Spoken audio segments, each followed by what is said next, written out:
নমস্কার, আমি শতদীপা। ব্যঙ্গমা ব্যঙ্গমী সবাইকে জানাই আমার অন্তরের ভালোবাসা এবং প্রণাম। সুনীল সাগরে শ্রদ্ধেয় কবি সুনীল গঙ্গোপাধ্যায়ের একটি কবিতা পাঠ করার চেষ্টা করছি। কবিতাটির নাম পাহাড় চূড়ায়।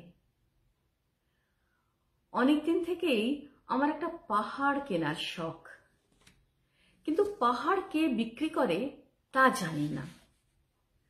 যদি তার দেখা পেতাম, দামের জন্য আটকাতো না।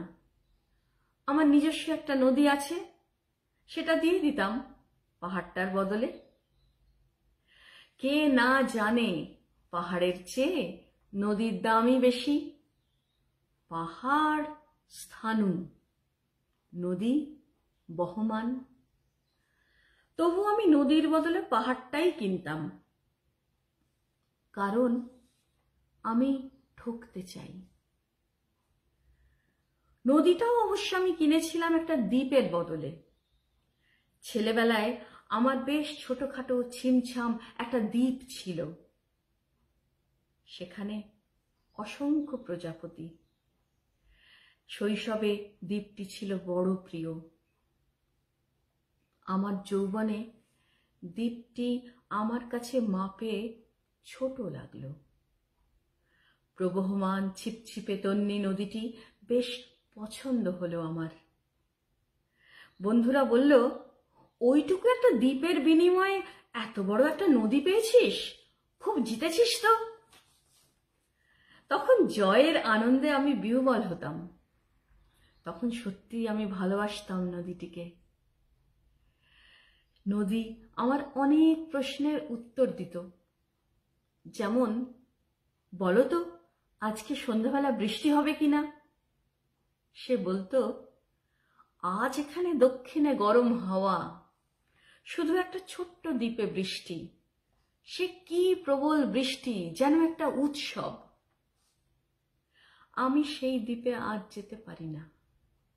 সে জানতো, সবাই জানে, শৈশবে আর ফেরা যায় না। এখন আমি একটা পাহাড় কিনতে চাই। সেই পাহাড়ের পায়ের কাছে থাকবে গহন অরণ্য। আমি সেই অরণ্য পার হয়ে যাব। তারপর শুধু রুক্ষ কঠিন পাহাড়।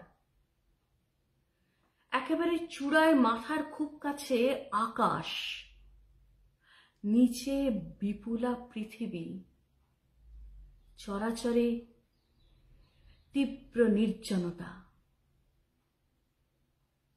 আমার কণ্ঠস্বর সেখানে কেউ শুনতে পাবে না। আমি ঈশ্বর মানি না। তিনি আমার মাথার কাছে ঝুঁকে দাঁড়াবেন না। আমি শুধু 10 দিককে উদ্দেশ্য করে বলবো, প্রত্যেক মানুষই অহংকারী। এখানে আমি একা। এখানে আমার কোনো অহংকার নেই। এখানে জয়ী হওয়ার বদলে ক্ষমা চাইতে ভালো লাগে। হে 10 দিক, আমি কোনো দোষ করিনি।